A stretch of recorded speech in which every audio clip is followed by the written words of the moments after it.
ಸ್ನೇಹಿತರೆ ಎಲ್ರಿಗೂ ನಮಸ್ಕಾರ.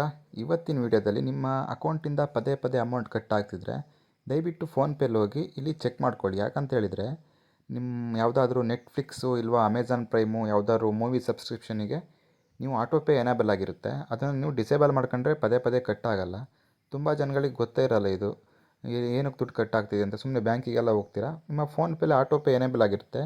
ಯಾವುದಾದ್ರೂ ಮೂವಿ ನೋಡೋದಕ್ಕೆ ನೀವು ಸಬ್ಸ್ಕ್ರಿಪ್ಷನ್ ಮತ್ತು ಅಮೆಝಾನ್ ಪ್ರೈಮು ಈ ರೀತಿಯಾದ ಸಬ್ಸ್ಕ್ರಿಪ್ಷನ್ಗಳಿಗೆ ನೀವು ಆಟೋಪೇ ಎನೇಬಲ್ ಕೊಟ್ಬಿಟ್ಟಿರ್ತೀರ. ಹಂಗಾಗಿ ಅದು ಆಟೋಮೆಟಿಕ್ಕಾಗಿ ದುಡ್ಡು ಕಟ್ಟಾಗ್ತಾ ಇರುತ್ತೆ.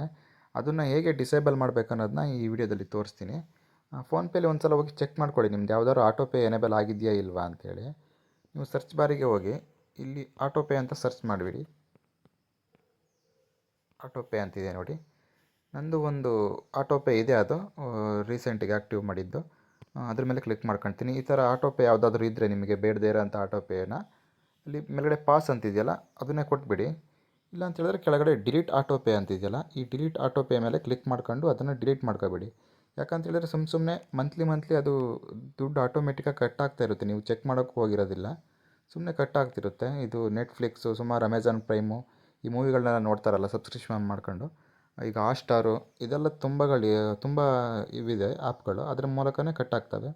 ದಯವಿಟ್ಟು ಇದನ್ನು ಒಂದು ಸಲ ಫೋನ್ಪೇಲಿ ಹೋಗಿ ಆಟೋಪೇ ಮೇಲೆ ಸೆಲೆಕ್ಟ್ ಮಾಡ್ಕೊಂಡು ಇದನ್ನು ಚೆಕ್ ಮಾಡ್ಕೊಳ್ಳಿ. ತುಂಬ ಯೂಸ್ಫುಲ್ ಅನಿಸುತ್ತೆ. ಬೇರೆ ನಿಮ್ಮ ಸ್ನೇಹಿತರಿಗೆಲ್ಲ ಶೇರ್ ಮಾಡ್ಕೊಳ್ಳಿ. Thank you.